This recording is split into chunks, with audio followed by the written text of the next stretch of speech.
white horse is a Islamic mahdi, a Shiite mahdi, and about the connection between what we believe as Christians, the one on the white horse is antichrist, but they believe is the mahdi.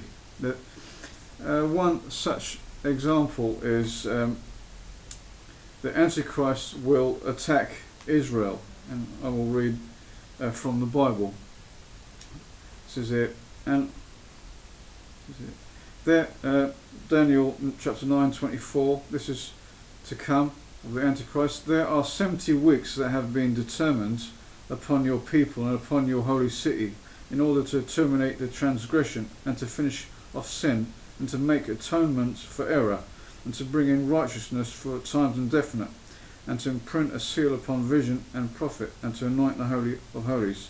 And you should know and have insight that from the going forth of the word to restore and rebuild Jerusalem until the Messiah, the leader, there will be 7 weeks, only 62 weeks. She will return and be actually rebuilt with a public square and moat, but in the straits of the times. And from here, this about Jesus the first time, and after the 62 weeks, Messiah will be cut off with nothing for himself. That was when he was crucified before the first coming. And the city and the holy place and the people of a leader that is coming, and this is the future, and the city and the holy place, that's Jerusalem, the people of a leader, that's the Antichrist, that is coming, will bring to their ruin, and the end of it will be by a flood. Until the end there will be war. What is decided upon is desolations.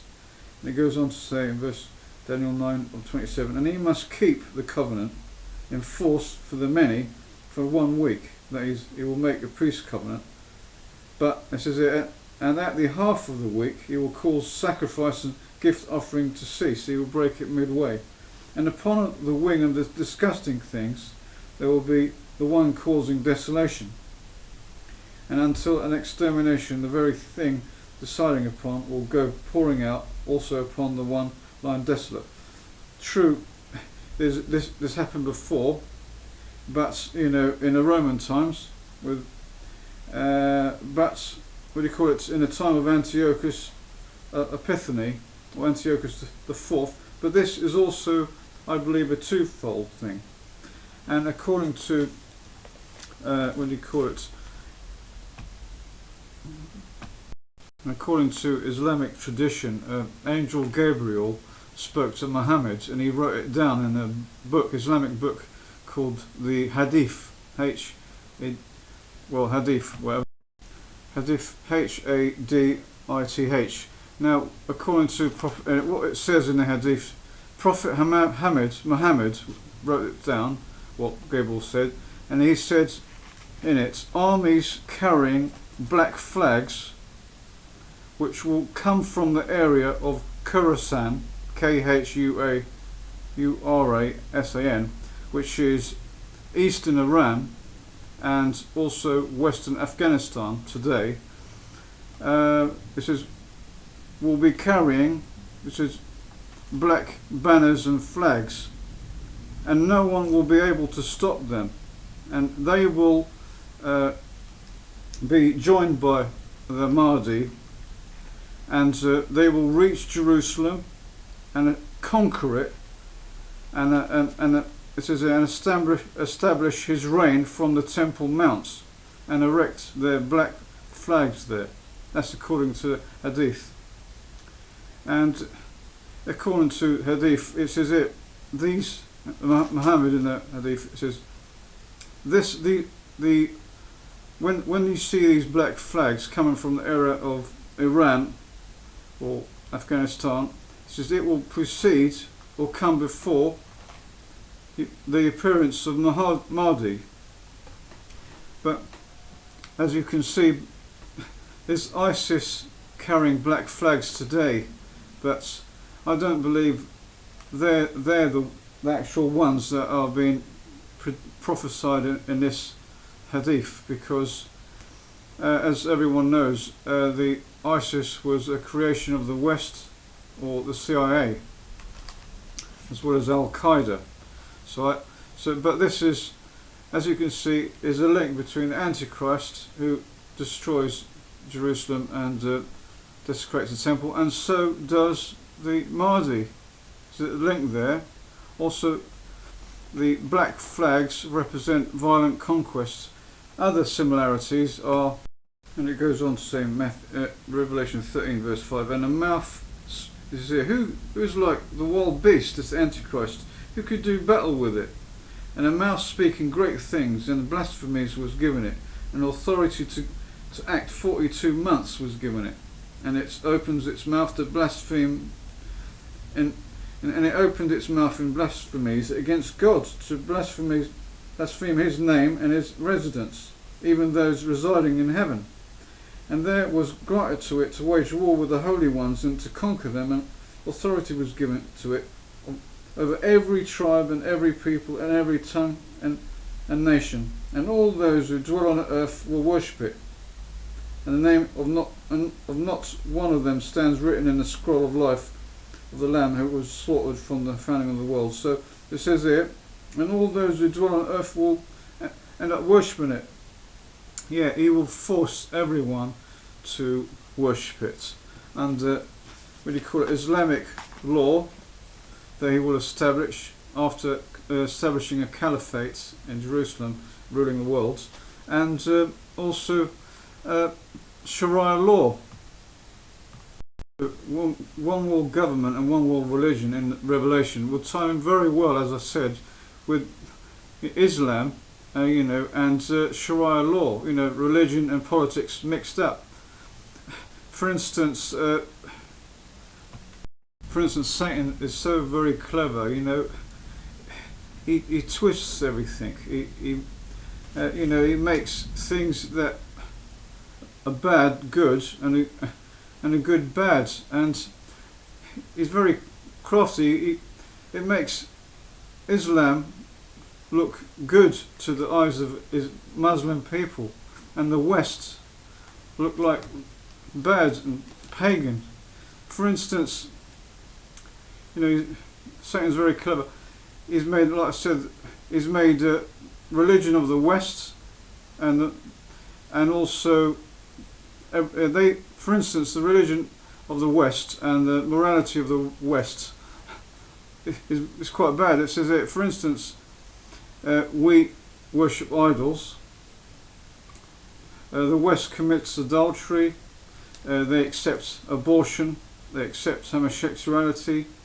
Women, dress quite, scantily with cosmetics. They drink alcohol and cigarettes. So you can see why, it's so clever. Satan's so clever. He twists everything round, so it looks like the West is the evil one in Islam's eyes. And so, under Sharia law, which I would believe fits in very well with that, they would ban idol worship, adultery, abortion, homosexuality, bad dress sense. They probably would cover all the women up. No more cigarettes or alcohol, and with severe punishment for those who break the law. Or, so I can see you can see that's the Antichrist and Sharia law seem to link together. Another similarity between what the Antichrist will do, he will try to convert people, and radical Islam. It says here in Revelation 20 verse 4, and I saw thrones, and there were those who sat down on them, rewarded in heaven by resurrection, and power of judging was given them. Yes, I saw the souls of those executed with the axe for the witness they bore to Jesus, and for speaking about God, and those who had worshipped neither the wild beast nor its image, and those who had not received the mark upon their foreheads and upon their hands, and they came to life and ruled as kings with Christ for 1,000 years. You see, and saw the souls of those who executed with an axe for their witness work, They bore witness to Christ Jesus. Islamic, we call it fundamental Islam, or extremists. They execute people with, they behead them. So you can see the similarities there.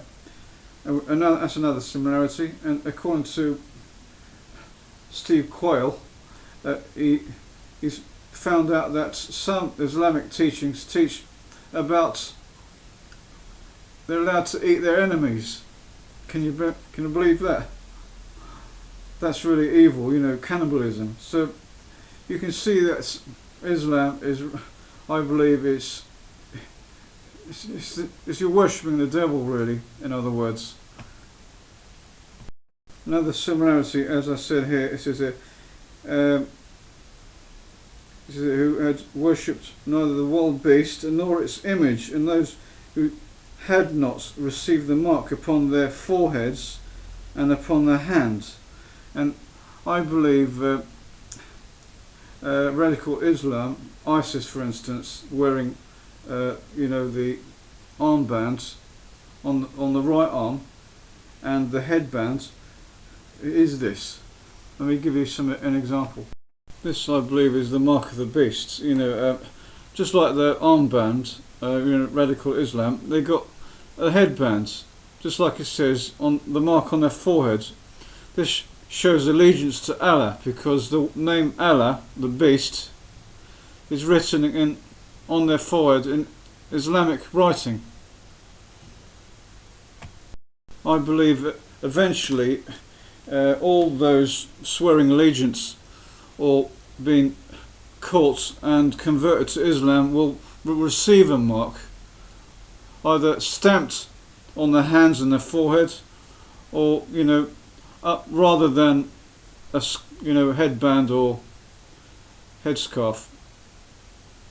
So as I said, it probably eventually will be stamped on the hand and stamped on the forehead. But this is an example of why I believe that Islam is the antichrist and a one world religion and one world government, a caliphate that will occur. I believe that even though the four horsemen of the apocalypse is Muslim invasion that will happen soon, it's all part of a greater plan, by Satan, who is the ruler of this world, and those Luciferian elite that actually worshipping Satan on earth.